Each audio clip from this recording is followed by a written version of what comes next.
มาดูครับจะได้ไหมโอ้ยังตึงอีกครับยังตึงอีก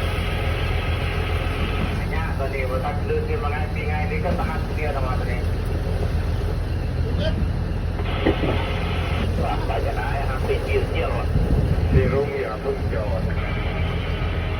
Kalau manaเราเรียนเรื่องเนาะเราเรียนดูเรื่องเนี่ย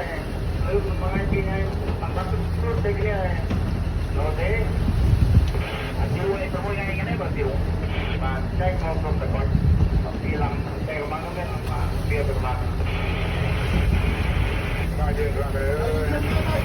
สมัยไงก็ปฏิบัติมันการจะรู้มาแล้ว